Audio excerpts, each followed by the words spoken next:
Ready to go live. You are live. This thing is so simple because I know when I try to do like OBS, whatever, I don't know what I'm doing. Yeah. All right. I should have went to the regular YouTube thing. Hold on a second. Good old stream. Yeah, I just want to see. I don't see the chat in the other thing. You know what? I should have done this before I decided to do this. What is my name? Yes. Cool. It's not a kind of name that you will forget. So like, how would I not know my name? All right, cool. So I'm gonna just pause this. I just want to see everything is working well. All right.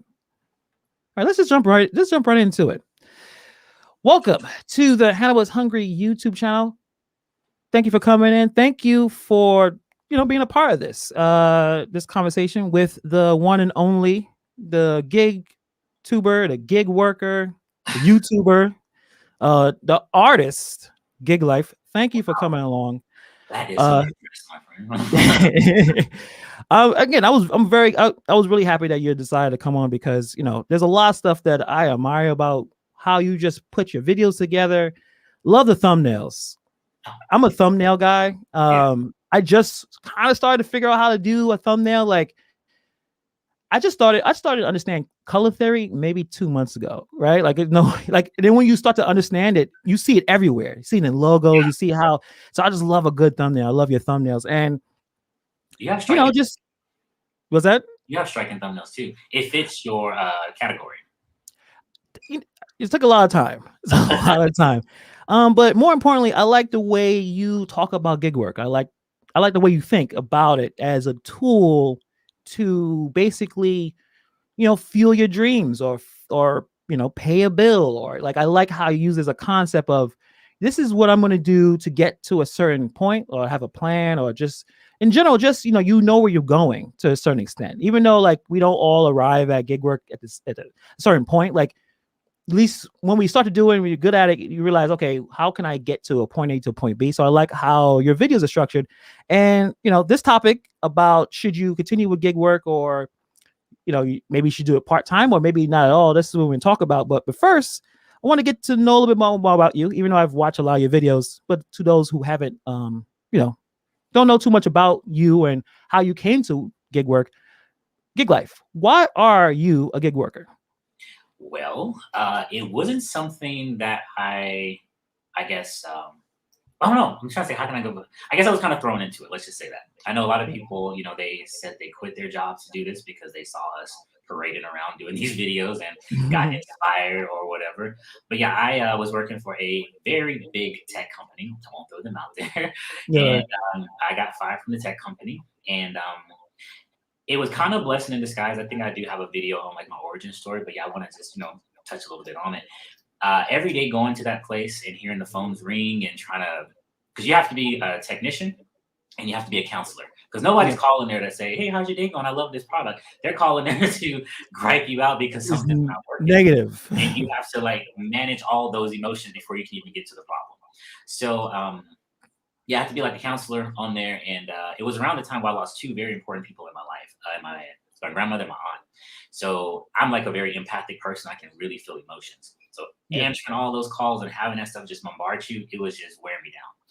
And when I lost that job, I remember coming on YouTube, like saying, looking up how to make money online and things like that. That's what brought me to like user testing. I talk about that a lot. Yeah. And I remember seeing Uber Eats videos kept popping up. I was like, what is this? I eat, I order from them, but like, why are people making videos about picking up food? This is crazy. And there were three people that I was watching back then. It was Sarah Elizabeth, it was a UDM, and Nubian Queen. And it was like every day they had a new video out. So I was coming home and just watching them, and I got inspired to start like looking into it. And I was like, well, I don't want to do any more retail. I did retail for like about 15 years. I was at an office supply place. Every position you can possibly have there, cashier. I did furniture sales. I was tech. I was copy center. I was doing everything. Yeah. And I was even like a key holder. I was pretty much a manager there. Left there, went to the tech place. So I didn't want to do any more retail. Didn't want to do any more phones. I wanted to do something totally different. Even bungee cord, the instructors. I just wanted something different. And I said, you know what? That's different. I wouldn't have to own a case if something was wrong. Wouldn't have to go up to like a support team. once I left that person's door, I would be done with them, and I could just move on with my life. And I like we were just talking a minute ago. I'm a very introverted person. I know on Yeah. screen I'm kind of like, but I'm very reserved and I'm to myself when it's just me, I guess. So I wanted something where I can also be flexible because I found I was losing a lot of my creativity working that um, tech job. I would Yeah. be so mentally exhausted. I didn't want to paint. I didn't want to draw. I didn't want to create. I just wanted to go get on the couch, stuff myself full of food till I passed out, and get ready to do it all over again to the next day. So I started looking into the Uber Eats thing. I knew about the other ones like Grubhub and Postmates, but Uber was the one I wanted to do because that's the one I was using. I knew the customer side of it, and then I'll be going and knowing the employee side of it. So I think it was about August 2019 is when I started doing my first Uber ride, and the first $5 I made was just like, oh my god, I just made $5. It was when I did my first run, it was like all adrenaline pump, Yeah, and yeah, yeah. I made a bunch of mistakes, accepting every order because I didn't want to get deactivated. I know that was like a big thing in the app world. Yeah. I wanted to appease Uber, but I noticed that I was going from my zone that I wanted to stay in almost into a whole nother city sometimes.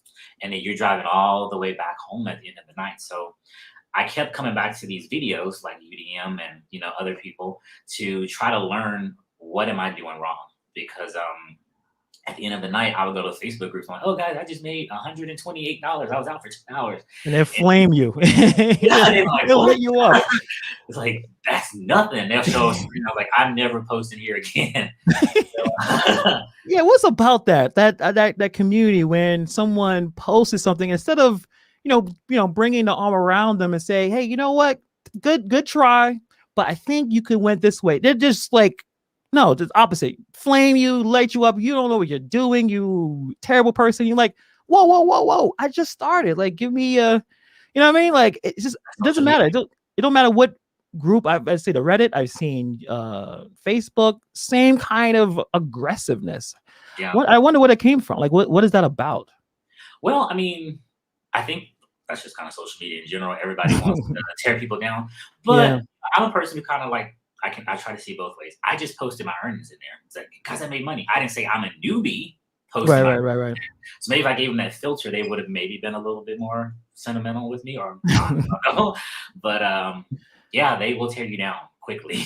Yeah, yeah, it's very interesting. Like, but I feel like when you're in the chat or YouTube, the YouTube community seems to be a little better. But I know, especially guys like you and like guys like you that you have such a good sized following that you're gonna get a lot of slings and arrows and stuff like that. So, as a YouTuber and being an introvert, how do you manage when you read a comment that is off base, not constructive criticism, but just off base? Either they didn't watch your video. Do you just ignore it? Do you, like, does it mess you up? Do you think about it when you're outside of YouTube? Like, how do you handle it? Yeah, I mean, you're human. Obviously, you're gonna have some emotions when someone's pulling at certain strings. Mm, Me, what I've tried to, I mean, even like with text messages in my regular life, somebody send you something like, what did you mean by that? Instead of just hitting it back with a quick reaction, because you can't read emotions through text, like it's yeah, just, something on the page or on the screen. I'll look at it, I'll reread it, and try to see that are they coming at me sideways, or are they actually making a joke? Or right, are they actually trying to be, like you say, giving you some constructive criticism? So oftentimes my emotion might get the best of me and I'll fire back with something random or weird. But sometimes I'm like, you know what? That's that. Let me move yeah, on to the next ones. And then I'll probably come back to it later or the next day. And when I reread it the next day, I'm like, okay, this isn't as what I thought it was. But yeah. some comments are meant to try to tear you down or, hit you in certain spots. But the more you are on here, the less I should say, the less it starts to bother you. Okay.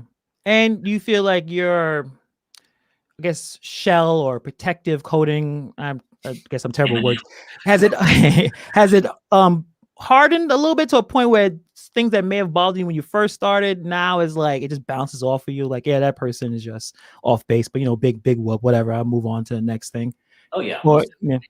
Yeah, because I think when all of us first started making our channels, we don't want to get a dislike. I remember putting on my first videos, like, no dislike, no dislike. And now it's to the point, like, you know what, just give my first dislike so I can just get over the whole dislike thing. And then I can just move on with like looking at how the video or whatever is progressing.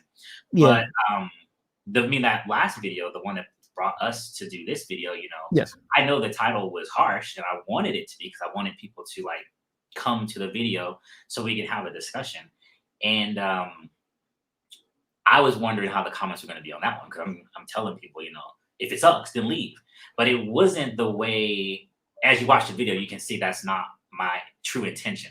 I was just saying that if you're in a bad spot, whether it's gig work or life, if you keep doing the same thing, how can you expect different results? Yeah. And if you choose to stay where you are, how can you make it the best for you? So for us who wants to keep doing this gig stuff, if certain things or certain apps or certain processes or tips and tricks aren't working, what else can we do? Yeah. And that's kind of the gist of the video. I was asking the viewers the same questions that I ask myself every day when I wake up. Is this another day I want to go out here and do this? Is this going to be another month where I'm going to guess if I'm going to, get enough money to make everything work? These are the questions I wanted everybody to ask themselves. And the funny part about it is, I wonder how many people actually, after watching that video, looked at some other things besides the gig apps. Did it make an impact? I hope it did for some people. I've watched that video several times. I remember when you first put it out, I forgot what day it was. It may have been on the weekend. I feel like it was like a Saturday or something like that. Or when I saw it, maybe Friday or Saturday. And I'm taking care of some cats at a different, I'm doing like a drop-in visit. And the cats weren't giving me no love. They were hiding. They were scared. So I'm sitting here and I have to stay here for an hour because that's what they paid me to do. So I'm just standing around with cats scared. And I'm just watching your video. And as much as like you got like the, I'm not even call it clickbait. You said what you had to say. But it was more of a, like I was saying earlier, it was more like that arm around the shoulder and saying like, if you're complaining about this relationship you're in, right? This relationship and your significant other is not being nice to you and is not respecting you in the way you think you should be respected, or your value is being diminished. Why are you still here? Like, what is the point? And I think that it was a well-timed video because everyone is feeling the hit with what's going on this summer. And you've been doing this, like I said, you've been doing this since 2019 full time. Yep. So you can compare the summer of 2019 compared to summer of now. I know 2020, it's such an anomaly. It's hard to kind of, right? Like, I was still making good money. I mean, that's what helped. I mean, I lost my job in 2020. And no matter, I was in New York, so everything was locked down. So the orders were still flooding, even when there was slow times. And I only, like you, I only do Uber Eats. I wanted other apps, but everything was on the waiting list. And I'll get jealous. I look at people's phones. I'm like, what's that? That looks red. And I'm like, how much money that person's making? But I just had Uber Eats and it was sustaining me. But like that idea that how bad was summer of 2019, if you can remember? Was it as bad as this summer? Well, I'm trying to see how can I put this. Since it was my first summer, it was bad for me because I didn't know any better. I'm like, wow, I'm sitting, like I said, I'm I'm in Texas. So sitting in a hot metal car in Texas is not fun. You know what I'm saying? Yeah. I'm burning up. Like I said in the video, I'm turning it on for a period of time, cooling off, maybe going to a Walgreens, walking around looking for something that I'm not going to buy just to get that cool air conditioning. Yeah. Yeah. So, for me, it was bad. But I compare it to now, I'm looking back on it now, I almost kind of feel it's the same. And for the simple fact that if I only had one app, I think I would still be feeling that effect much, much more than having as many apps as I do. So I'm glad that I went through it that summer to know that I need to adapt because, like I said, it's going to come around again. And that's the other funny thing too, even when it was good in 2020, we still saw that it was inconsistent. It might have been inconsistently good, but you saw that you didn't go out every day and make 250. No one can say every day I made 250. Might have made 254, 300, 192. It was always inconsistent. So if it was inconsistent when it was good, what do you think is going to happen when it got bad? And I think that's where it hit a lot of people. They're like, oh, wow, this isn't every day I'm going to be able to make this. There'll be 2 to 3 days that I'm going to go out here and I might make nothing. I've gone out there, made 120 some days. In that video that I posted where I had like the 14 whatever. Yeah. I won't get into that here too. I gone out there and I made like 120 for a whole 8 hours. But I think UDM also talked about it too. As long as your week average out, then you know, can consider yourself a pretty successful, I guess, gig app day. Right, right, right. You have to really change your mindset when you get into this field. Yeah, you're totally right. And I think it's a definitely an adjustment period for many of us who started last year. And there wasn't a video last year saying, "Hey guys, prepare for next summer," because and I'm not blaming anybody but the idea, like, there wasn't a warning saying things will get better, things are going to kind of get worse. Save and stack up some bread so you won't feel the I guess the pinch as much. I think a lot of us attracted to the gig workers because we see YouTubers posting earnings, and not even just YouTubers. You go into Facebook groups, and you got your power users. I call them power users, the people who like go out and they're in there 12 hours a day. Where in my 20s, if I found this in my 20s, I will be out there all day, right? But when I'm 30, I'll be 37 this year. I can't be out there first. I don't want to be out there all day. But I got a kid. I want to hang out with my family. I want to do stuff. Like even now with the Rover, I'm swamped, and I had to actually cut back on certain things. I knew that I was using work to not deal with this, some of the tragic stuff that was happening in my life, and the fact that I'm not going out as much. So I'm just going to keep working and working until I'm kind of worn out. So it's like, I guess my question is, are we complaining too much? Do we complain too much as dashers, and mostly dashers? I know you have multiple apps, but are we just complaining and not being realistic to what's going on in the market or in general? I think it's healthy to let it out. I think we talked about that before we got on the thing. Yeah. Keep it in.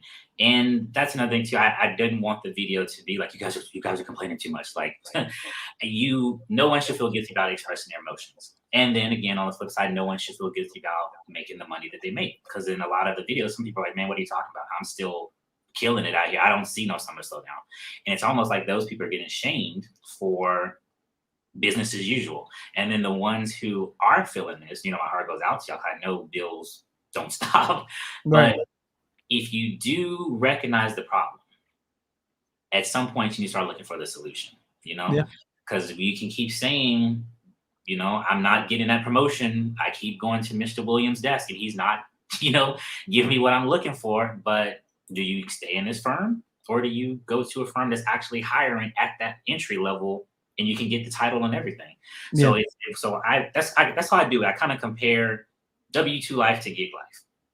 If you're gonna be in this, you have to kind of have a different mindset. But I just feel like if you're gonna put that out there, you need to also find your solution. A balance. I guess a little bit of a balance. Yeah, your analogy on the video, and please watch the video. I should have a link somewhere. I'm gonna get this more professional. Don't worry about gig life. Well, I just put a post-it.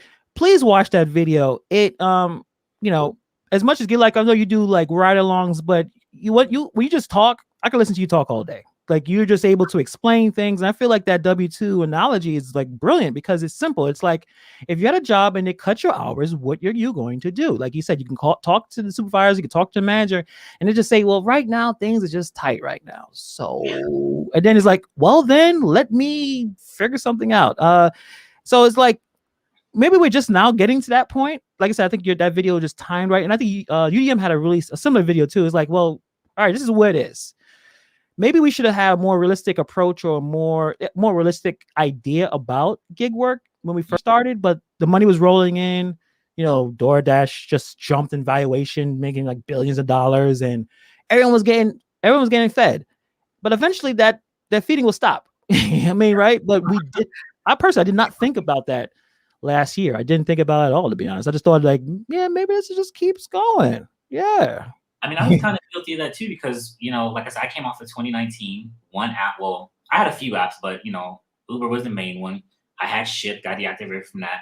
And it was actually Ship was probably the best lesson for me. Being deactivated from them, I was like, I need something else to fall back on, because like I said, if I lost both of them, what am I going to do? Because, bills don't care about you being deactivated. They are going to be due when they do. So that's when I started collecting so many. But when it was good, I could have went harder, maybe saved up more money, but I felt like this is what it's always going to be like now. People have been introduced to these apps, whether they reopen or close us back down again. People know about us now. these orders are always going to be plentiful. I'm going to sign an Instacart. There's always going to be $30 to $40 orders. Yeah, And yeah, that's yeah. not the case. Gotcha. Wait, hold on a second. I think let me say hi to everyone in the chat. Lisa, Mr. Flex, William Anderson, what's up? Driven Dad, all the people that I recognize on all of the chats. I love this kind of chat on, like live streams or premieres, because it feels like going back to when I was like 15 when I first got a computer. And you go into chat rooms, like who does that now? Like, you know what I mean? Like not like AOL days. Yeah. We could talk about that all day. Oh, and thank you for dropping the link, guys. I appreciate it. Jeremy, what's up? The Rhode Island hiker, JT, Tanya, thank you for coming in. Gig Life, how many apps do you use currently? I feel like you have like maybe like 4 that you use on it. How many you use currently? Let's see here. I have Uber, Instacart, Corner Shop, Grubhub, Dispatch, Roadie, Burpee, Favor, and Point Pickup. It's quite a bit. And when you go out, like what's your strategy? You kind of just turn them all on, or you kind of like before you leave the house, you have like an idea, a strategy? Like when you leave, what are you doing? Or what's your thought process?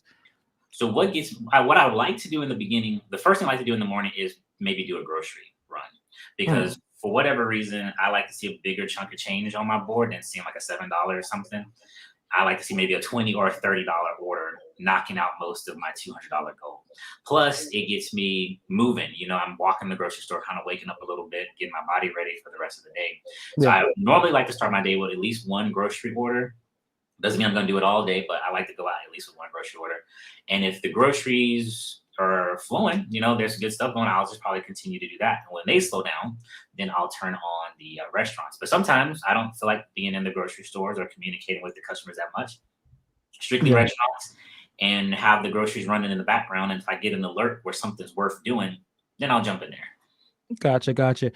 Yeah, it's a different experience. I do like I have Instacart, and sometimes it's good to have a little bit of both, right? Where some days or times of the day you're just delivering food, but then sometimes you want to, let's say, slow it down. But you're going to the grocery store, you're putting some stuff together, you get some like AC, you kind of, I don't know if it's a slower pace, if I would say so, but it's funny you said deliveries in the morning. That seems like that would make sense, because I kind of thought about that. Like if I had to do DoorDash and Uber, Instacart, do Instacart, because grocery stores just open. You could probably run in there. Kind of, it's not that many people, especially like on a weekday or something like that. But a weekend, you still do the same thing. If you go out on a Saturday, Sunday, you go straight. You start with the Instacart or shut the shopping apps. Yeah, because mostly now I kind of do Corner Shop. And they've been giving me a lot of promotions. Like you do 8 orders, you're guaranteed, blah, blah, blah, blah. So I just go try to knock them out real quick. And then, like I said, if it starts to slow down, restaurants in between, so they start picking back up. I just kind of roll through them and just kind of go with the flow. Gotcha. So going back to, I guess, the idea of, I think you talked about this earlier. Is it about the tips and tricks? Is it, if you had to divide the pie of what's more important, the tips and tricks or your market? What would be the portion that you say tips and tricks is important, or the market? Like I'm feeling now is becoming more like it's the market. If you don't have any orders, what are you going to put a tip and trick to? Right. You know what I'm saying? You have to move to a market. You have to move to a different market. Really, your market. If you going out there and your market is dry as a desert, what kind of strategy are you going to put to an empty screen? So first, you have to have a market that's going to give you something to do this. That's number one. And once you have something to do, then you can devise a plan on how to do it well. So I think it's definitely the market. Yeah. I'm not sure you're familiar with Joe Gigg, but he dropped a really important video. Maybe I don't know if it's his last video, but the way he was explaining, like, hey, I'm here in this market and it's just not working. I can show you my phone. Like, it doesn't matter what tips and tricks I'm getting, it's not working. And going back to you saying, like, when people are posting things and saying, well, oh, look at my screenshot of my earnings, look at what I'm doing. Yeah, it can affect you.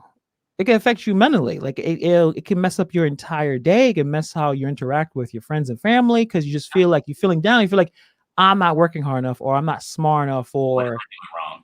yeah, but it's really just a market situation. Or you're getting just the worst orders, so you're mad with the customers. So I guess my next question, especially with DoorDash, because I think a lot of my content kind of falls in the DoorDash kind of movement. Are we spending too much time with the whole activism stuff? Like, talking about the strike or the day of rest. Are we wasting our time, or should you just move on to certain apps? Because I feel like you're like, hey, this app ain't working. Oh, it's time to move on. I'm not wasting my time posting about we should do this or we should do that. And no hate on anyone. Everyone should express themselves.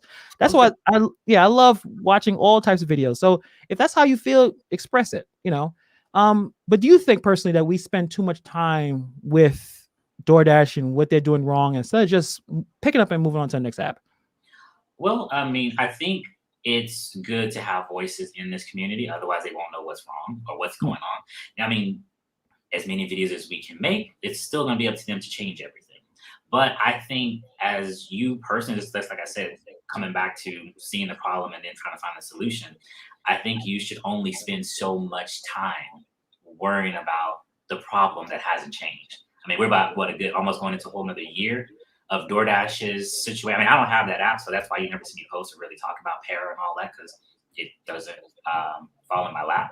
Right. But I see it. I see. I think your post you just put up on your community tab, Para's coming back. Yes, they're back. I was going to ask you about it, but I realized I see you don't use DoorDash or anything like that. So yeah, I still like to know what's going on in the community, but and that's just kind of my philosophy with a lot of things, and I think that's why I gathered so many apps, because I know back when I was mostly doing Uber and I didn't have Grubhub, everybody started talking about how Uber was lowering their base pay. Like, guys, here come these $2, $1 orders, and I was like, yeah, this sucks, but you don't have to accept them, for one, and then two, all you're getting is that. Let me go jump into another app where I don't have to deal with it, because that's just kind of how it is. No, I don't think no video, no campaign is really going to make them do much if they don't want to do much.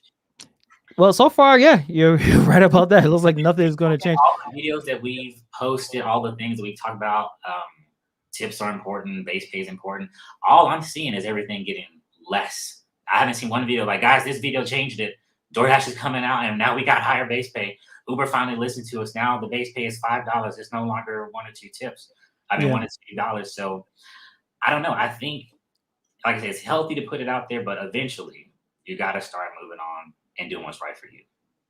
You make a lot of sense. So let me ask you a question, a hypothetical question. So if you had DoorDash, would you partake in the power party? Would you have joined and did that? If you had the app and someone came to you like, hey, this third party app, you can put it on and you can see exactly how much tip you're getting, would you have taken it, or would you have said, nah, I'm gonna just figure it out on my own? I probably wouldn't have taken it, because just like what the other ones, if DoorDash was sending me stuff that just didn't make any sense, I probably just would have been in DoorDash. I probably would have had that one run in parallel with Uber and Grubhub, and whoever had a higher paying order to come through, more than likely was going to be Grubhub. I would have just turned off the other two and went with there. You know? So I probably, I mean, people do what they want to do, but for me, I wouldn't have played the headache. I think Brandy, said it the best.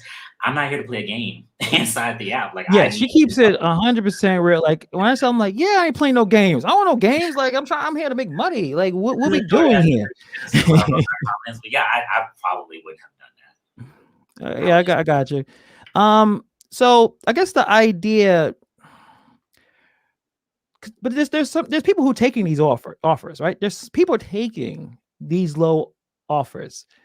So it's like, can we do much, like I said, find that solution when there's people, and everyone has different situations. It's easy to kind of take people and call them desperate. Maybe ignorant is probably a little better, but ignorant has a negative connotation, obviously. But word, sir.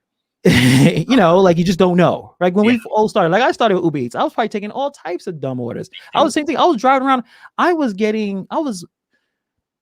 racking up easy passes. And I didn't even realize it, because my focus was, and I had my Waze app. I use that for GPS. I clicked off get on tolls. I was losing money. Like, I was just doing all. To my wife, I was like, "Hey, you dummy, what are you doing?" I'm like, "Oh, why am I going this far? Why?" you do have to break in that kind of newbie, make mistakes and stuff like that. So if I guess for the summer, if you had like a game plan, you told someone, okay, how do you prepare for summer 2022? What would you do? And what would you tell that person to do? Well, Well, right now.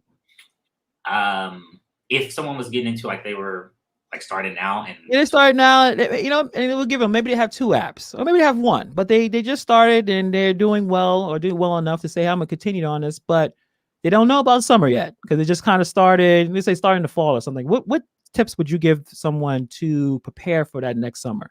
definitely start saving as much as you can. And just as I said in that video, I would look at something outside of the gig apps. There's so much more that you can do that you probably never even have to leave your home. You can still be independent, still be quote unquote in the gig economy, but do something that's gonna give you a little bit more. I mean, 'cause like you, I remember I watched that video. You said we should really start looking at marketing our skills, not just the apps. Can you draw? Can you paint? Do you like to read? Can you translate? I mean, that's the whole Fiverr base of that website. Yeah. I love to read. I love to, you know, check someone's grammar. Send me your papers. I'll edit them for you, and I'll Yeah. charge you a fee. That person never has to leave the house. And some people have a substantial income just doing that. Yeah. So I would say if you want to run the apps, you have to understand that it's not always going to be the same. That's why you need different levels of income. Like so I learned that that summer. I said I need more money coming in Right. from different places because this stuff can be pulled from me. So I said, you know what? First, let's do YouTube because I watch people on YouTube that got me into this. I know they're making money from it, so let me follow that suit. And then outside of the apps, what else can I do? That's when I started looking at. That's why I want to come back to that too. When you said in the Facebook groups how people would tear you down, they will post their earnings, but when you really look at it, I was like, how did you get $300 in that one day? Oh man, it was a referral. Okay, so you really didn't do all, but it's still a smart thing because that came in handy. Maybe that guy was sitting on maybe like what $60 for 80 hours. I mean for eight Yeah. hours, and then that Yeah. referral came in. So I started Yeah. setting up other things, referrals, links, or whatever. But you never see me talk about it on my channel. I never say, I'm doing Uber Eats, guys. Go down to the link below and sign up.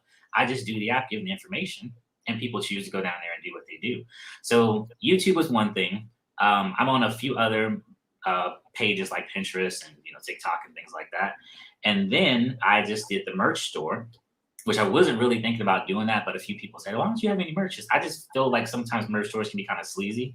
Right. So Right. I said, I'm going to do it. I wanted to do it right. I wanted to have some quality designs. I went to school for graphic design, so I said, I can put that to the test, make some stuff that people might actually really be interested in doing. So the Redbubble store set up for me, and pretty much every month, a few sales are coming in. Nice. 20, 30, $50. That's a light bill. That's some gas in the car. That's It's food. something. It's You something know, you building up the coffer and you putting stuff together. Yeah, just like I did. He said you went to graphic design, but yeah, I could look at your stuff and I'm like, yeah. And it's interesting because man, if I had the ability to learn, like give myself a year to learn graphic design enough to do a thumbnail and just do thumbnails all day, that would be the life. But I know you go to Fiverr, you could get a thumbnail for $5. So just you set know, up if you want. That's how yeah. you get the package.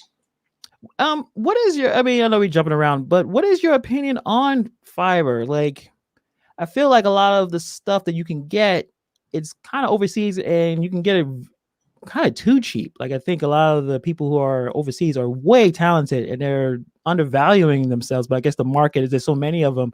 Do you use Fiverr at all, or are you just I no? actually put I guess like a campaign or a thing up there. Like I was looking for more ways to make money. And there Yeah, was one thing that I was looking to try out, but I just didn't have the time to follow through.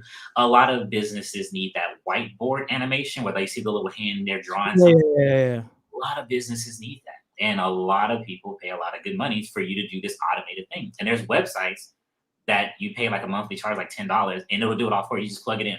And then you charge them, you outsource it and charge them that way. So I put it up there, but I just never followed through, never advertised it. But I think it's a really cool site because, like I say, if we're looking at trying to market our skills, you have tons of people going there. You don't have to advertise. You just got to put your skill up there and Yeah, see yeah. who bites. So I think it's a good website. Yeah, yeah. I do enjoy the the editing, and I'm just still learning a little bit of everything. But Your videos are you smooth. know, um, Your videos are smooth. yeah, it's a lot of me but it's funny, man. Like I made that Rover video, 2 people saw it. You know what I mean? Like how did I'm glad you brought that up because moving forward, I want to make a lot of content for the sake of maybe helping 1 or 2 people. I was going to talk about that. I remember you.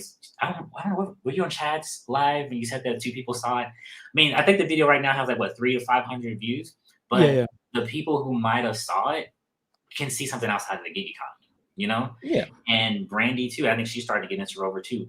Us introducing more things to the audience besides Instacart, Corner Shop, Grubhub is what's really going to help other people get through the summer slowdown because dogs in the summer are going to need to be walked.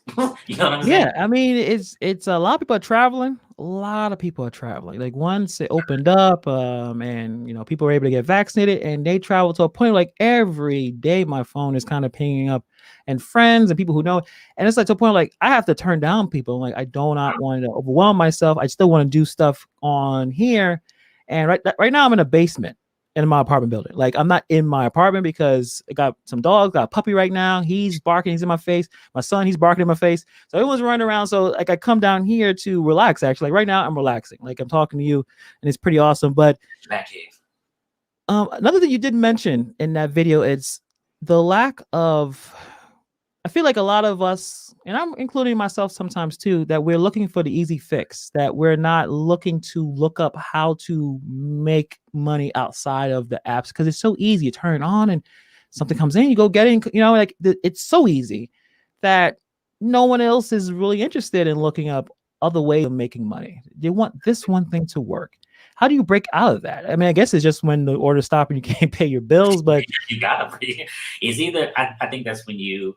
I think that's when the veil of being naive has to be lifted. You can keep sitting here thinking that it's gonna get better. It's gonna get better next week, or like the next day, next day, next day. Okay, you keep hearing that from whoever Mr. Positivity is, but when do you look at it in yourself and say, okay, I've opened this app up for 3 weeks in a row and I'm not making rent? yeah. I just keep being naive thinking this is going to change?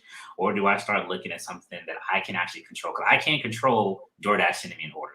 I can't control Instacart sending me, a triple batch for 100 items for $2. I can't control that. But I can control going on YouTube, how to make money from home, going on YouTube, maybe finding a new app that's coming to your area.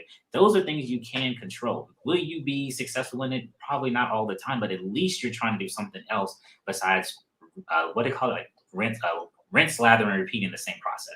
And think anything else is going to come out of it. And I'm saying this, I'm hoping it's not coming off harsh, but when I first got into this and I saw my financial situation and knew that I wanted to continue doing this, these are the hard things I have to come in the mirror like, dude, if you're going to do this, you got to figure this out.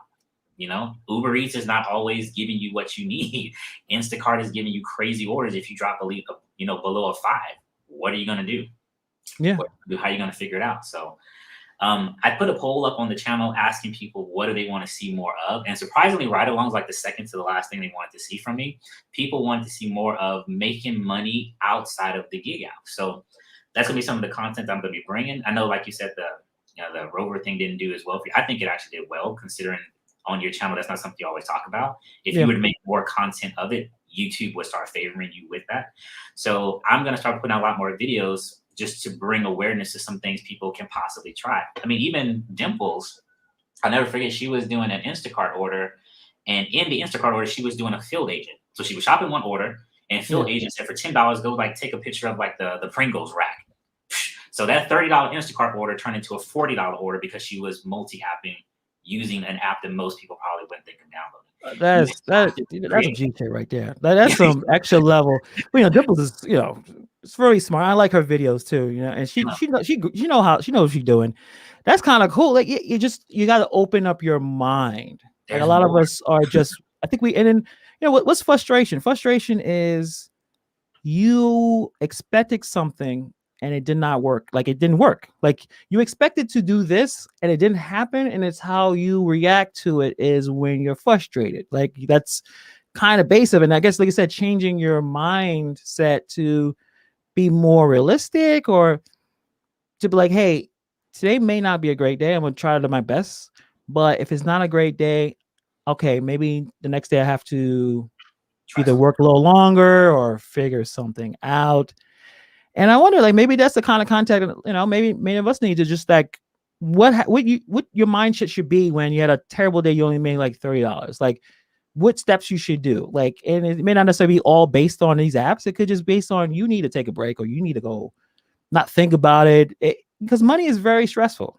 I mean, I worked at a small business for a couple of years, and the owner, she was doing well, but every bill that she wasn't expecting to pay, any kind of expense, any kind of maintenance, and small businesses, you got to pay for everything. Yeah. She was just getting these angry fits. And I understand, obviously, but it's going back to you saying, maybe most of us is not cut out for it. And it's okay. I feel like a lot in the community, you feel like, well, if you decide to go back to W2, you failed, or you didn't do it right, or you didn't hustle hard enough. Like, how do we break out of that kind of mindset? Because I don't think that's healthy either. No, I mean, some W2s are good. Like, some jobs are fine. Really, you get benefits, you get paid time off. W2s are great. So yeah, I mean, I don't think any one of us are saying that you shouldn't get a W2 job, and that's something that I also have to look at myself. I think too, and I'm always talking about myself, and if somebody can relate to it, great.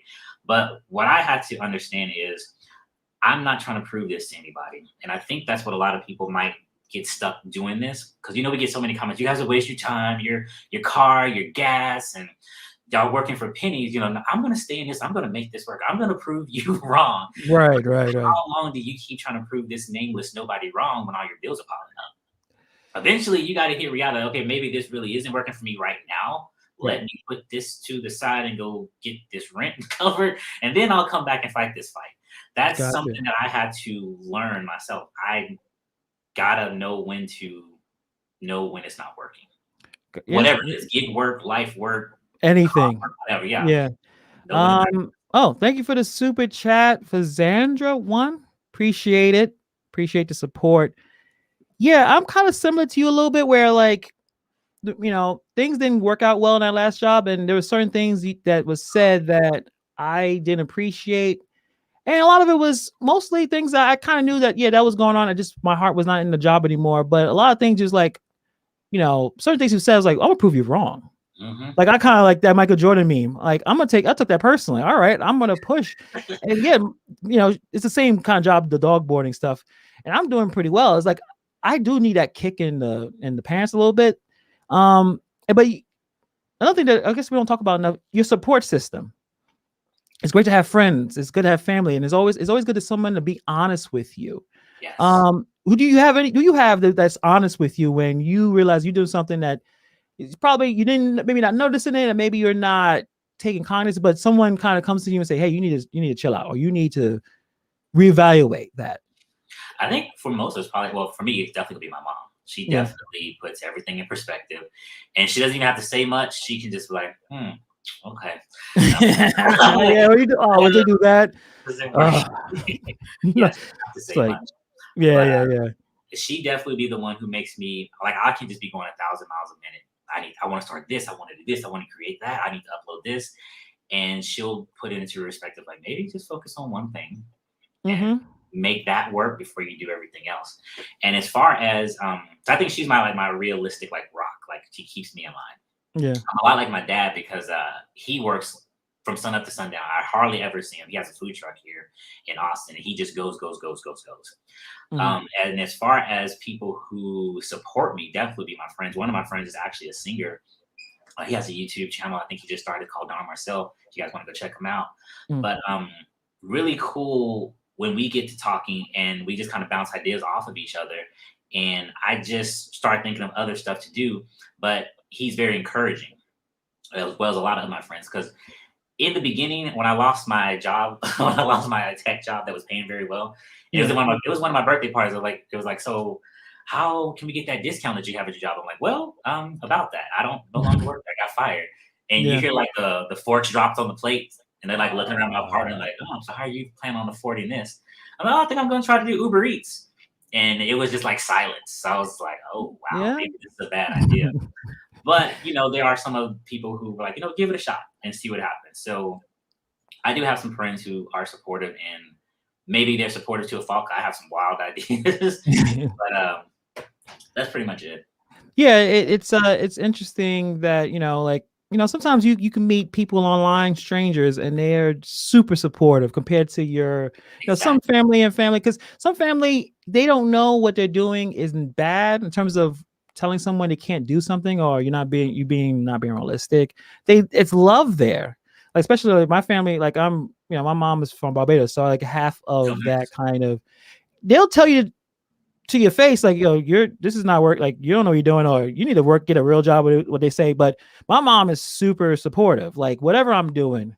Like, it's funny, the last she may be on this chat as well. I was in Pedro, and we were talking last week, and she's like, yeah, I was on there. I was like, why didn't you say anything? Why didn't you type in the chat? She's like, you could type on it. I'm like, yeah, mom, you say hi. Like, but it's so important to have people that support you, because being a business owner, you're a business owner, like you're a businessman, and it's hard to do that when you have family that's not either really relating it to you, or related to you in terms of, yeah, I don't understand it, I don't think you should do this. It does affect you, because then you out in that street, you out and you look at your apps, and those apps are not kicking, and you still hear what your friend may have said, something sly comment, or your parents, like, it definitely affect you.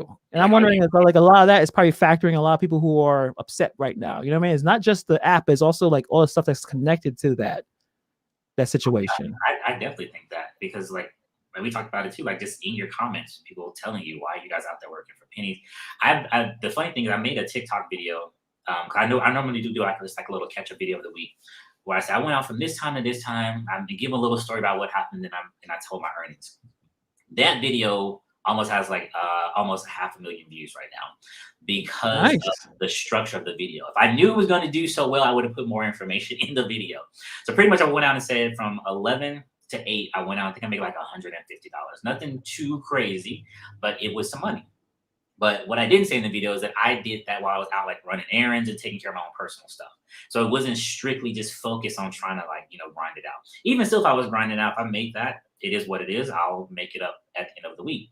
Yeah. But for whatever reason, people on TikTok just lost their minds. Like they Why you think it blew off so much? Like, I don't know. I think what most people are saying is your hours to being out there based on the earnings you got, which I think average out about like $18 an hour, which isn't horrible. A lot of people were just like, that's not worth it. $18 an hour, you can just be standing in McDonald's. And those are all valid points, but they don't know my full story. Like say stepping stones to get to other stuff. Between that, I was doing other stuff, dropping off eBay packages, because I have like a little eBay store. They don't right. know all that. So you have to really know why you're doing it. I could have been like, yeah, that really does. Like I did spend a lot of time out there doing nothing. But like, no, I know what I was doing that day. I wasn't just working that out. So Gotcha. yeah, you have to be mentally strong to do Yeah, this too. definitely. Oh, Pedro, thank you for the super chat. He's so nice. Such Hey, a no, nice guy. Um, you're totally right. And I guess a lot of that, like, just going back to just talking, I think, I think maybe I should start talking a little bit more about the small stuff to getting to the point where you can say, yeah, I'm gonna do this. Like, I'm gonna stay in gig economy doing stuff on my own, probably until I go. I don't like being told what to do. I me either. really don't like that. And I'm such a self-starter. I like getting up and doing things without necessarily having someone to tell me to do it. Like, I get up in the morning. I Oh, just like, I like that. It's it's definitely the flexibility for me and the freedom for me to do it. So it's like, if I was able to make $50,000 a year doing this, I'll take that before I'll take a W-2 that's making $100,000. And some people think that's kind of crazy. I'm like, no, that W-2, if you're working, 50 hours a week or 60 hours a week, you have no time for anything. Your son has something to do and you can't get to it. You may have a terrible working environment. Like, a lot, like lawyers are, alcoholics. I mean, sorry to tell you, like, not all, but a lot of them many other things. Yeah. doctors. Yeah, they're doing great work, obviously, but I mean, a lot of that's a them good are. point. it's the happiness factor, and it's also the trade-off factor. We can, like you say, we can make the money, like you say, 50 Mm. doing gig work, having some flexible time, maybe paying a little bit more for insurance, whatever the case may be. But if you're happy doing it, that's where I feel it's really about, the whole Yeah. guarantee thing. Do you want to be happy just collecting mugs at a garage sale and flipping them on eBay, or do you want to go be that doctor and spending hours in the hospital where you're not seeing any daylight and dealing with all the stress of that? Yeah, you're making oodles of money. You got beautiful homes and cars. Are you enjoying it though? Yeah. And not every, and some people are good with it. Some people are totally, I guess you have to, going back to what you're saying, you got to know yourself Yourself. 100%. And it's hard to kind of, you can look at, early on, and I guess I'll talk to you about this too, about the referral game. Did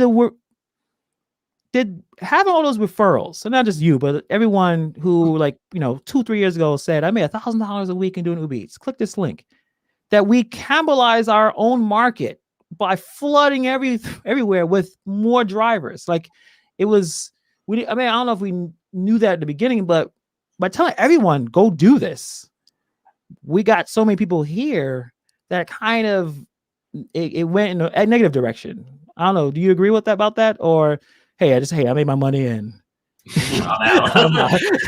Ain't my problem. They made this referral program, not me. What do you think about that? I feel it's kind of a catch-22, especially what 2020 did. 2020 opened a lot of people's eyes to this industry. A lot of people who never knew what an Instacart was. I still get people who order corner shop. I've never done this before. You never ordered groceries? No, it's my first time doing it. So every day somebody's becoming of age. Somebody's becoming 18 who can actually use these apps, and will be flooding the market with more orders. Yeah, by us making these videos, talking about all this stuff, definitely is bringing more attention to it. But on the flip side, it's also bringing more attention to the fact that these are here. And in 2019, I don't think we had as many people knowing that all of these things existed as they do now. And it's only gonna get more. I mean, look how how DoorDash has expanded. They wouldn't be expanding if they didn't have the customer support or the customer's orders to back it up. Yeah. And I do know that there's a lot more drivers out there, but also too, I don't think we gotta worry about it too much when it comes to what I'm trying to say here.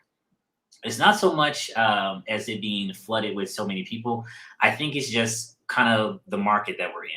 Because, like I say, I jumped on Corner Shop before it got crazy, and moving ahead of the game is probably the best thing to do when it comes to this kind of thing. So, I know I see UDM, Chad, the Gig Economist, where you guys have so many apps. Your app game is strong.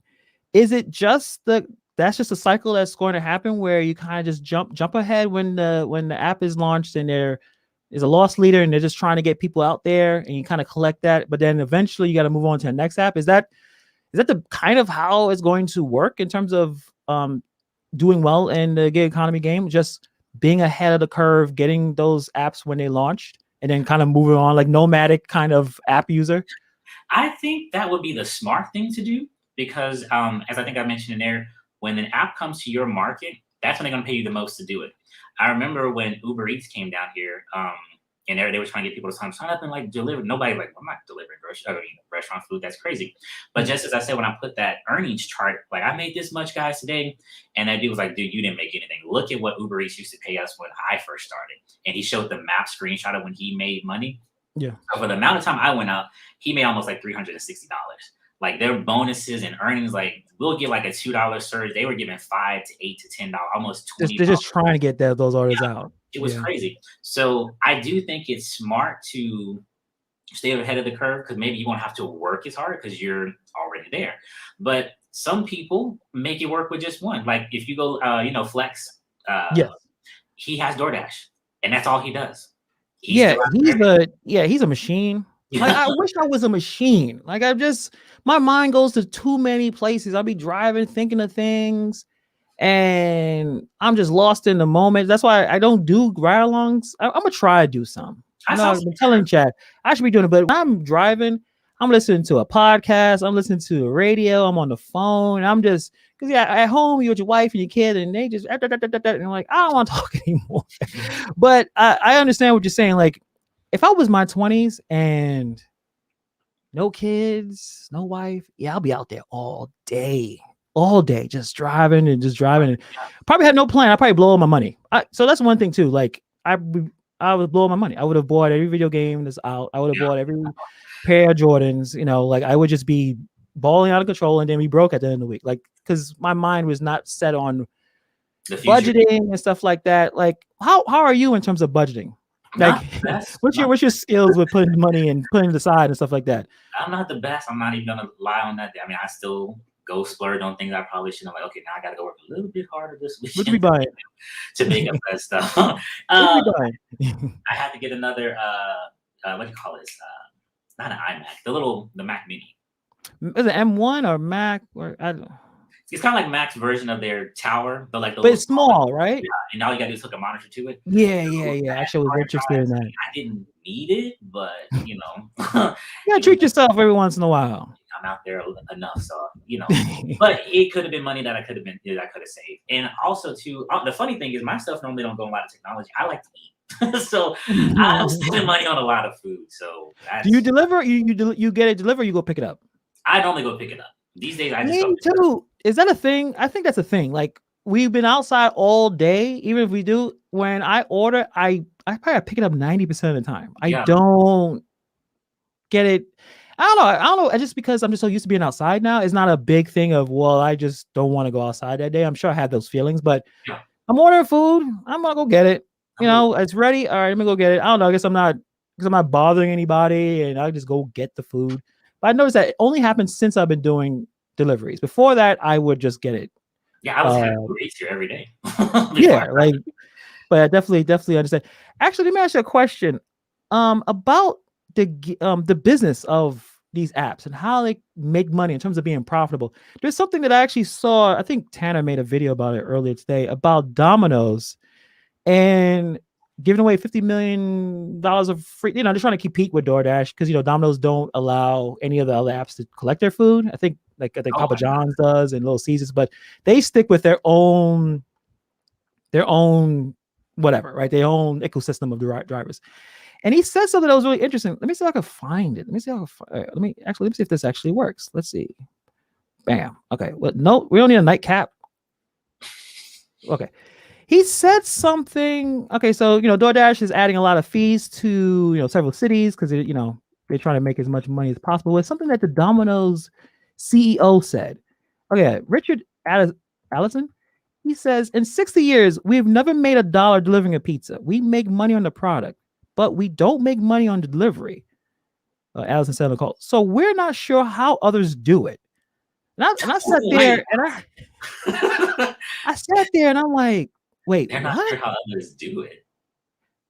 That's interesting. Like, Domino's been doing delivery since the dawn of they've been doing pizza delivery, and they don't even know how these other apps are even making money. How y'all making money? That's weird. So it's like, is this a business that is able to sustain when, and maybe Domino's? I feel like Domino's is ahead of the curve with their website. You can look at when person's cooking and you see when it's ready. So they're not like they're backwards technology and logistics. They kind of know how to do it to a certain extent. But I am interested to know, like, that CEO said, yeah, we make money on the pizza, not delivery. And then all DoorDash, Grubhub, Uber Eats, they make it delivery. Delivery all day, every day. So it's like, what's the future for this business? Like, you ever thought about that? Like, well, like I think that's why I say I don't put everything on this. Yeah. I take it back to the Redbubble store. No, I'm not trying to plug it, guys. I'm just talking about the industry itself. By selling the few things that I sold on there, lets me know that if I was to do designs in other markets, like holidays coming up, people love cats, people love yoga, people love coffee. If I started designing stuff in that, because some people have successful Redbubble stores and that's all they do is do designs. Your hands off, you make the design, you don't have to print it, you don't have to ship it. They handle all of that. So if you start looking at other businesses, because I think if that's what we're trying to do, we're trying to be business owners, we want to be entrepreneurs, we want to come and go if we please. I don't know a lot of millionaires that only just have one business or one stream of income or one investment. They got their Mm, hands in a lot of different things. Unless you're just born into the money, you're sitting on it, you don't have to worry about it. But even still, I think they have their money connected to other things. yeah. So if by chance this was to dry up, like I said in my video, I plead with you to start looking at other ways of making money. YouTube is a definite way to make some money. You got a hobby, you got an interest, you like to talk, get on there and start talking and see what happens. You Yeah. never know what it could lead to. Um, I don't know. I mean, I love what I do with the whole thing. I know people say you don't want to be like overselling it and like just not showing all the good stuff. But I wouldn't be doing anything if I didn't thoroughly enjoy it. Yeah, I have times where I don't want to go out and do it. I have times where I'm frustrated because the customer didn't give me everything I needed to bring them their order. Like, where is the gate code? Where is the building number? But if I didn't like doing this, I wouldn't be doing it. So when I'm out there, I'm trying to make the best of it and just be in a happy mood. Gotcha. You know, in terms of all the apps, is there one app that is your favorite, or you don't necessarily have a favorite, or one that's the most stressful, or is they're really all just the same, but they have the small differences? Like in terms of what you do you have like, I don't want to deal with this app? There's a lot of drama. Because right now I feel like DoorDash seems like to be like the drama app. Like I something's think gonna go weird. it's just circulated in the drama of what kind of what we've made it. You know what I mean? If we Yeah. never talked about it, people would just move on, do the things that work best for them, and it wouldn't really be a thing. But for me, I don't really have a favorite app. I just prefer working Corner Shop right now because it's the easiest app to work to make about the same amount of money as Instacart. Like I can go in there and go get 5 items and you pay me $30. Why would I go touch an Instacart triple batch right now? You know what I'm Yeah. saying? And as I said in that video, it won't always be that way. So while I can make the money in a short amount of time, go out, do my work and come back home early, that's where I'm going to be. Um, Okay. I'm kind of glad we're talking about this too, because I treat each app differently. 'Cause I know we have that no tip, no trip thing, but you can't really apply that to every app. Because if you look at Corner Shop forced the bill for you to go get it. So if they say, I'm going to go pay you $25 to go get 10 items, that's it and that's all. There is no customer tip on that. You don't have to worry about nobody snatching something away from you. Now, granted, if you don't get everything, it's going to diminish a little bit, but it's not going to take it all away from you. So if you have the no tip, no trip mentality, you'll never do a Corner Shop order because you're not going to see your tip. Yeah. And if you're a person who is stuck on miles, you might not ever do a Grubhub order because Grubhub does not show you the miles. Grubhub wants you to go. Grubhub wants you to go. But truth be told, like I've taken some Grubhub orders blindly and they're not that far off. Yeah, they'll sneak a few of them in there. I mean, every app is a little weird, but it's really not that big of a, like, they're not going to send you to New Mexico. You know what I'm saying? Not that far off. But that's how I do it. I look at every app to me is a different game. I don't apply the rules to all of the same, to all the apps that I work. I just it wouldn't work. And Corner's Shop, is it Shop? like I have the damn. I applied for. I got the box of bags. I have all the cards. I have so many cards. Like I could be a scammer about all the like all these. Like I could people think I'm scamming all these credit cards. I haven't got to do Corner Shop yet. I don't know, shopping. The shopping, I think that's kind of the future of, if you want to make a decent amount of money, you're gonna probably have to shop.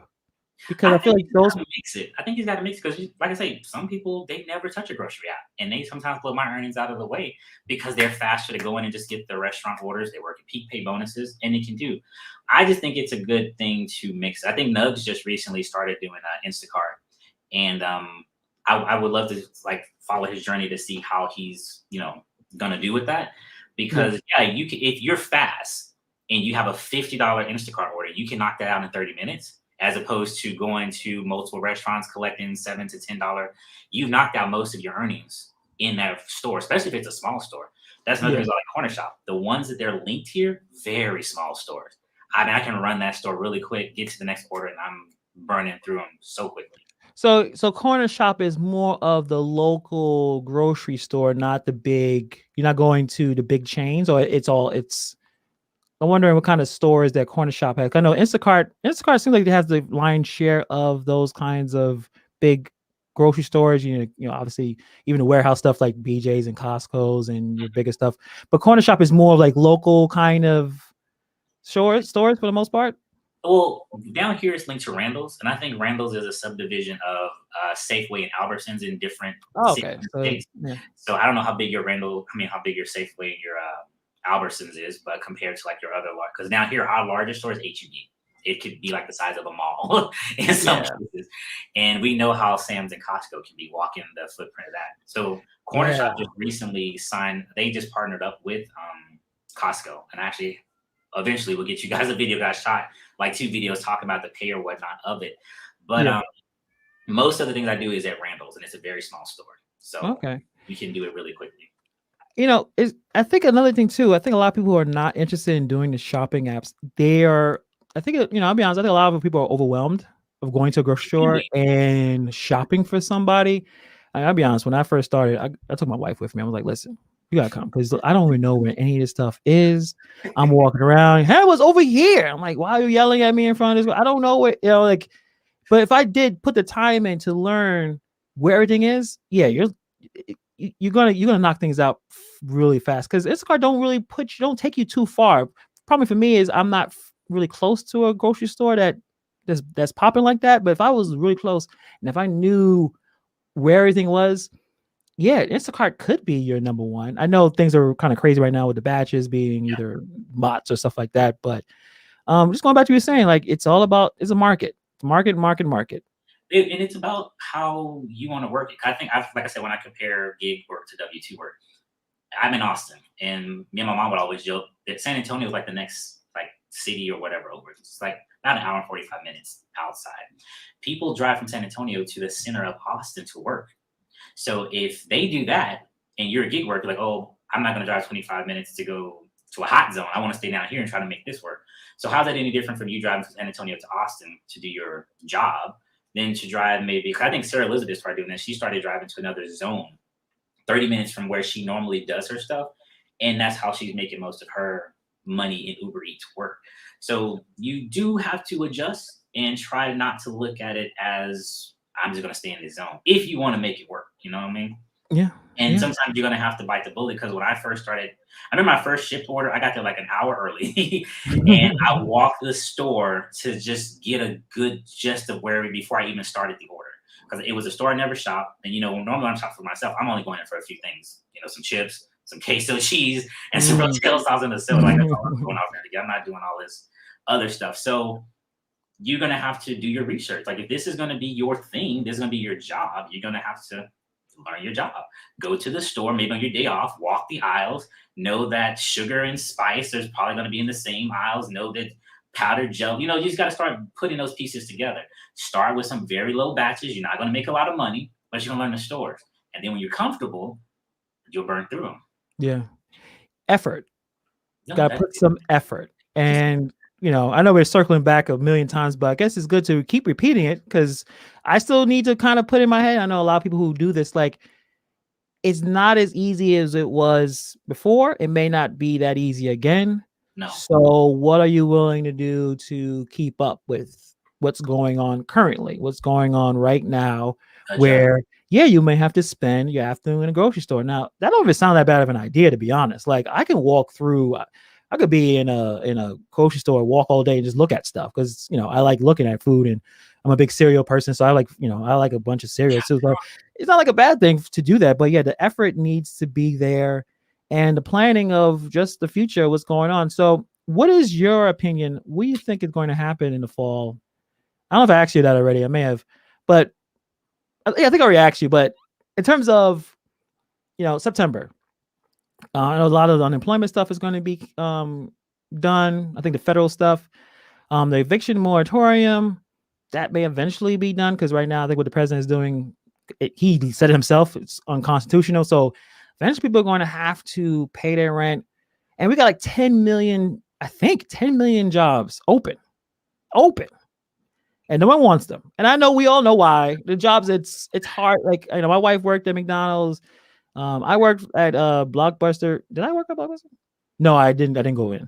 I think I worked at an AMC for a week. They told me to cut my dreads because that back then AMC was like conservative, like no, showing tattoos. This is a few years ago, and I was just rolling my stuff out, and it was like, oh yeah, so next week you have to cut a little bit of that off, and I'm like, you paying me $7.25 an hour. Like just making me, you give me $78,000 a year. I left immediately. So I'm just wondering if people have to go back to those kind of jobs. I know they hate them. Would gig work in terms of, I guess, orders and the people who really sticking around and do it? Will things get better? My opinion, and maybe I'm just being an optimist, I think things will get better if those other things kind of get people back to work, where you're not going to a restaurant and say, well, we can't fill any orders. We don't have enough staff. Like, what do you think with those things happening? Do you think things will get a little better for us? I would think so, because I mean, if they're going back to work, obviously going to be making money. And money is going to go back into the economy. Hopefully, it goes back into our side of the economy, the gig economy, where they make stuff. Because I mean, there's sometimes where I've just the restaurant aside, your people are at work and you're delivering to their jobs. So if people are going back to the workforce and they can't get away, they'll have us bring the stuff to them. So just because they're not sitting home anymore, I think they're still going to utilize us even more. Because, I think back in the day, you would go take your lunch break, what was ever closest to you. There's like a McDonald's here, a Taco Bell here, Taco Bell there. If I didn't bring my lunch, I'll just go to those places. But now that they have us, I can go order the ribs, a few miles away and have them bring it. Get some little, a little tastier than your regular fast food. So I would hope so. Yeah. When you do you do fast food orders? Like, do you avoid those stores, the McDonald's, the Wendy's, those kind of I don't avoid those chains. I avoid certain restaurants depending on the experience I had. So I don't like this. McDonald's is all crap. I stay with McDonald's. But if I go to McDonald's and they intentionally made me wait for something, you know what I mean? Or if I didn't get this, a decent experience, I'm not asking you to be my friend. I'm just asking you to treat me like a human being when I walk in there. If I don't get that kind of respect, I just don't go back, because this isn't like a job where we have to go every day. I don't have to come to this location. There's many McDonald's, so I'll blacklist something, but yeah, I don't just throw out the fast food altogether. How often does that happen in Texas? Because I'm in New York City, so everyone is kind of rude, but it's kind of like the flow. Like it just, you're upset. I was up there twice. I didn't really run into any rude people. Maybe because I stayed above ground and I'm the sewer or I'm the subway. but I guess you deal with that often where you are, or it's just every once in a while. It's like you may go through a whole day and not have to deal with that. It's kind of once in a while. I mean, there was this one. It's funny. Me and my friend talk about this all the time. Before the pandemic, there was this Indian restaurant I used to go to. They would never look at it. Not just me. They wouldn't look at the drivers or anything. They would be y'all here to pick us. It's over on the table. Like we were just like nothing to them. Pandemic happened. You walk in there, all the chairs are up on the table. Dude literally run into the door to open it for me. Hey, brother, how's it going? Come on, get here to get an order. And then he's all pulling out his phone. So, yeah, you do Uber Eats. How does this work? I'm like, dude, I got a whole channel of videos. I'm taking that bag and I'm on my way. I'm on a time crunch. I don't have time to teach you how to do this. You know what? Yeah, I feel you, because going out, and I guess I ask you this question too. Where have you learned about people going outside as often as you do? For me, it don't matter what culture or race, that they could be all rude. You know what I mean? It don't really matter. This idea of like, it's hard to kind of stereotype situations when you outside, you go to the Asian restaurants or Chinese restaurant or Italian or Indian. They're either going to be happy or cool or they're not. And it doesn't really matter about which one. I've been around rude people of all races. You know what I mean? Like it's idea that so going to what you're saying, like, what have you learned about human beings? Because like I said, you're an introvert and you're still creating and stuff like that, but has it reinforced that feeling, or you realize that there's good people out there and I can open up a little bit? Yeah, I mean, especially doing something like this. I mean, I don't do a lot of live streams on my own channel because sometimes I just don't even know what people want to talk to me about. So it's good to have somebody ask me questions. But as far as just like people out in the world, I never looked at it to say like the world doesn't have good people in it. That'd be the yin and the yang. I do feel that I have run into more good experience out here than bad. I've gone into some situations because I'm in Texas, obviously, you know how Texas can be. I've gone into some very crazy like back alley places. I'm like, man, am I gonna come out of them? Yeah, that's what I want to be. I'm like, yo, this is only $7. Am I coming out of this? Is it worth it? Is this really worth it? That'd be the video. Was this really worth it? Yeah. yeah, and then I'd be surprised. Hey, how's it going? Yeah, cool. How's your day going? All right. But you really just never know. But I Yeah, have run into more good people than bad people. that's awesome, man. Because that's kind of what we all wish that for me, I've seen more stressed out people going outside, and I haven't dashed in a while, but just driving around, and that's just New York City, and we're more locked down, and it's a lot, and just that vibe, but everyone just seems to be on edge. So a little bit of that is why I feel like I don't want to do it right now. Like I'm kind of looking forward to the fall because I know a lot of people are just really angry. And again, it could just be the New York thing. And maybe that's the vibe because Texas never really shut down. They Yeah. never really shut down. So because my friend, he's up in Washington, and they were locked down.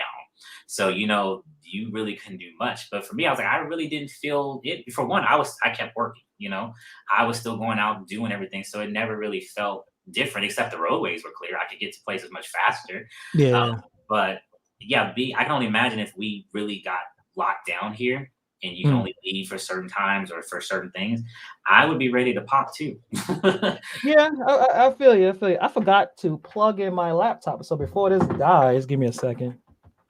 Oh, boy. Wait, almost. There's a lot of people in the comments. Yeah, it's funny when I do this, people are typing. I feel bad because I don't want to interrupt the flow, and everyone is just, oh, what's up, Joe? Paige? Oh, yeah, Paige was already here. I know. Gigg IQ, how you doing? How you doing, guys? If you have any questions, I will try to stop talking and read them out. If you have any questions to Gigg Life, yeah, you're right. There's a lot of it, and it's interesting. The airlines, there's a lot more problems, more fights happening. It's like, wait a minute, you're flying, you're traveling. That's why I will never go Spirit. I don't know what's going on in Spirit Airlines. That just sounds like it's like a battle dome. Like the purge is in there. Yeah, I'm not interested in doing that because I already have this kind of, not necessarily a phobia of flying. I flew before, but I've been watching I've been watching this YouTube channel called the Flight Channel. Now, I don't know if you ever heard of it. It's pretty popular, but one of those, million views. Every video is about a plane crash. Oh. But they use Microsoft Flight Simulator to simulate the whole thing. And they have dramatic music. And in the game, you can't crash a plane in the game. You can't. Anytime you're about to, it goes black. Mm-hmm. But they craft this thing and they basically narrate it. There's no person talking. It's all text. And then you realize as the plane going down, they put this dramatic music, and I'm like, what the hell? And I'm watching this. My son walks in, he's like, oh, the plane gonna crash. I'm like, no, it's not. Got turn it. I haven't put him on a plane yet. But this is going to the idea of YouTubers. What YouTubers, other beyond GigTubers, we can talk about that later. But what YouTube channels you watch? What you like to check out? I'm all over the place, honestly. Like I said, I first started watching just those three, UDM, Sarah Elizabeth, and Nubian Queen. And then like I was making a few videos, and then I started getting all these recommendations. Like, oh wow, there's a whole nother world. Yeah. World of like channels out here. Like, there's so many channels out there. I can't say I have one in particular because when I get my notifications, I normally try to take some time to watch a little bit of everybody. Everybody has something different to bring to the table, and everybody does it in different ways. One thing that I do like that I started to see when I started getting recommendations, and I'm not trying to say I did anything special. When I started watching those channels, I think UDM probably was the only one. I would just watch them. Hey guys, we're gonna go run this app today. Midway, and we just made $60. Isn't this crazy? And by the end of it, you see the earnings. But I didn't see anybody really telling me how they did it. No one flipped the screen around and showed me what they were pressing. If they got stuck, who did you call? You got to the restaurant, they didn't have salt and pepper. How does the customers react?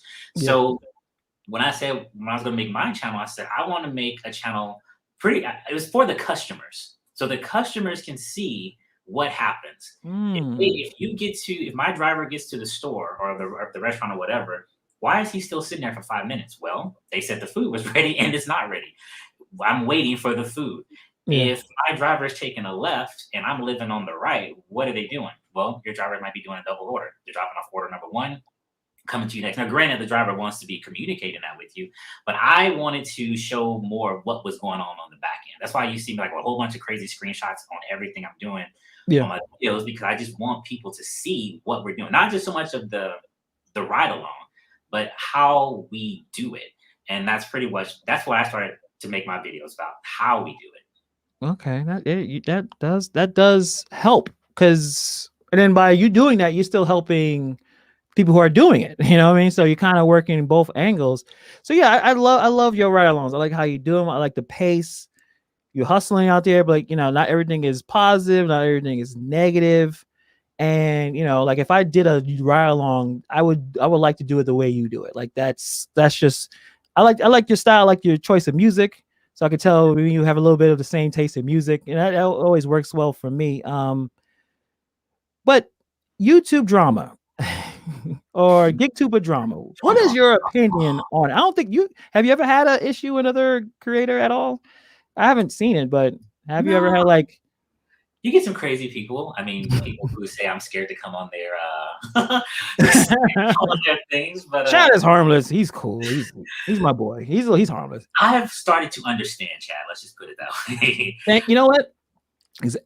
That's a great way of putting it. If you understand him, I understand him. He's my boy. We all get together. I watched it, and he pretty much started talking about his personality.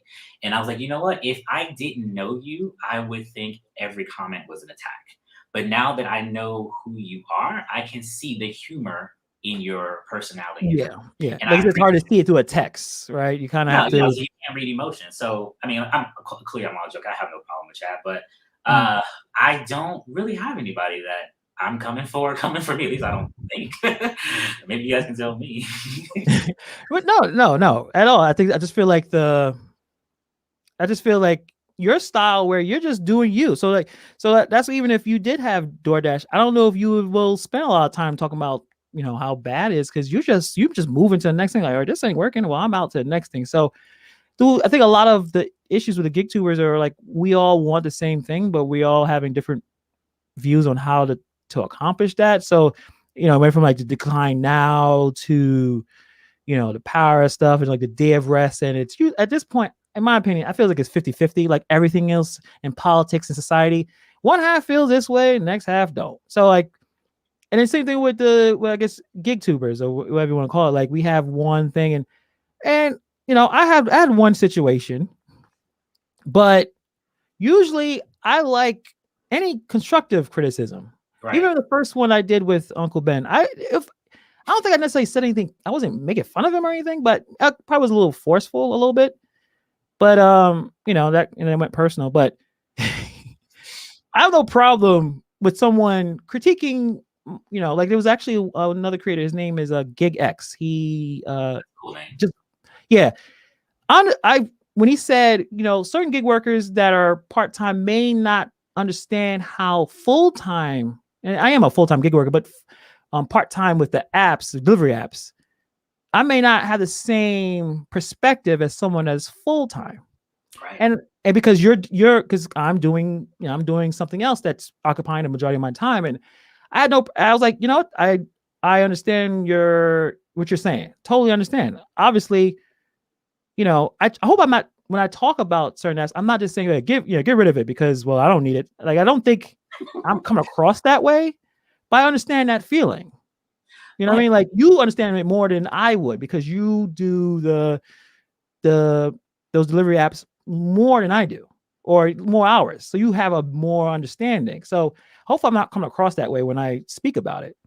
I mean, I think even if you have the best intentions, people are going to take what they want from the context. You can put a disclaimer: this is not about hurting puppies, and and then you and people are going to pull it from there. But I mean, that's just how it is. But I don't know. I don't know, my friend. I don't know.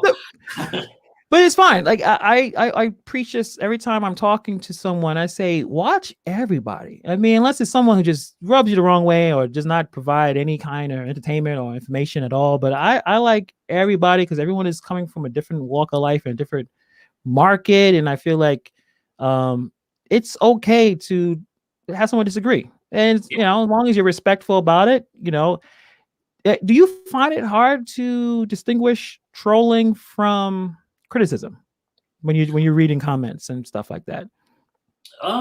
Most of the time, if they don't have a profile picture, I'm trying to see maybe that's probably just a troll. I know a lot of people don't have a they don't have like a specific picture up.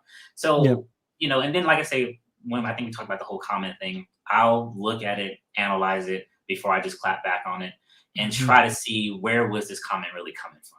Were you really trying to help me and the video along, or were you just picking out something just to be weird? Yeah. So, and like I say, sometimes I don't reply right away. I'll walk away, go do something else, come back, and then I see it in a whole different context. That's text messages, anything. So, but I mean, trolls are going to be out there. People are going to say things because not everybody's going to like you. And like I know I'm not everybody's cup of tea. My videos move fast. I'm a geek. I got comics. I got voiceovers. I got all kind of weird stuff going on my video. Some people just want to see somebody ride and talk, and Yeah. they'll go watch that. How long you been on YouTube? I made my first video. It was December 31st of 2019, and I uploaded that video 2020 January 1st. And you've been consistent since then, or like, are you? Yeah, pretty much. When I first started, I said, I'm gonna make 5 videos back to back, and I'm gonna put them up there no matter how they do. I just want to see if I even want to do this because it's a lot of work maintaining Mhm. a channel, especially if you're out there trying to like film yourself. Like it's a lot of work. So I Yeah. was like, I need to see if I'm even going to be able to do this. And obviously, when you first get started, you want to put out a lot of content. So when I was doing like maybe 5 videos a week, 3 videos a week, and as the channel started to grow, I started bringing, scaling it down because my whole purpose was not to do this forever. It was to have flexibility to draw and paint. So when I started losing focus on that, I'm like, wait a minute, you're not fulfilling what you came out here to do. If you're Right. going to just be working, you might as well get another W-2 job. This was supposed to help you get to the next step. So that's why probably a lot of people saw that I was starting like just post once a week because I was starting to do the things that I was needing to do. Okay. So YouTube is like similar to the other gig stuff. It's just a tool to get you there. You're not looking at yourself as being like a full-time YouTuber kind of thing. Like I you mean, were I looking. kind of am, but it wasn't the intention. Like I said, it's to even be on camera is a big step for me because, like I say, I'm the person. If you walk into the party, I'm in the corner. I'm not turning flips on the table. I'm like, "Woo." And that's not me. Like you would probably never know I was there. And if you came and talked to me, we'll have a great conversation. Right. I'm not the kind of person that's going to be in the forefront. So to be out and like I'd be like shopping and like doing my own thing, and suddenly somebody be like, "Hey, Gigg." I'm like, people will recognize. Hey, what you Like, doing? I was like, "Oh yeah, that's me."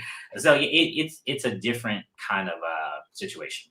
Why did you start the YouTube channel? Like what got you to, like you said, you're not to get you to get yourself out of your comfort zone to be on the camera and do all that stuff. Like what pushed you? Because you did it in 19. So it's not like, stuff was still normal. Like what got you to do it? Because you're very extremely successful, like, clearly. But it's like what got you to just start and press record and record yourself? Well, like I said, I wanted to treat YouTube as another gig, and it Mm. needed to be um, kind of a backup kind of thing because as we're in this gig world, we don't have vacation, we don't have sick days. So as I said, the people that I was watching, I said, well, clearly these people are monetized. They're past 1,000 subscribers, so they're Mm. getting paid. I don't know how much they're getting paid, but they're getting paid. So Right. my thought process is if I can make a channel and get at least $200 a month, that's one day that I don't have to go out and work, that I can go paint and work on something that I really want to do.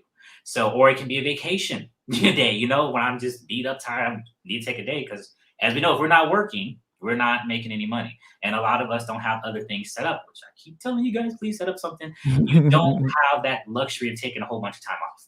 Yeah. That's why, aside from making the video to be more of a tutorial for the customers, I wanted it to be monetized so I can have money to take a couple of days off.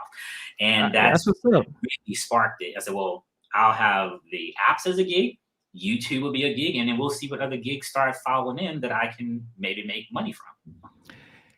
You know, you like I said, you're very successful. Like, we at 13,000 at this point. I forgot. You're climbing, yeah, around 13,000. Very What grateful. tips? What tips do you have for people to grow their channels? I mean, you clearly you can make videos about that. To be honest, like, what? why people were so interested in watching you all the time. Like, what you thought? What do you think it is? You have no idea. I don't know. Well, I'll say this. I'll just base it on the comments that I've gotten from the very first videos I've gotten. People say I'm always entertaining. I guess I am. And also, too, they said my videos are educational. So not only did they get entertained, they learned something, which was the mission. I wanted to show customers what we're doing. I wanted to flip it. I didn't want it to be about me. I wanted it to be about the app. Like, look at this app. Press Right. this to turn on Uber Eats to get your orders. Pull down this screen to refresh your Instacart thing if you want to get more batches. Like, it wasn't supposed to be about me, but I guess just by me talking about it, I became the personality of the Yeah, channel. yeah. So, That's but what's yeah, up. that's kind of what happened.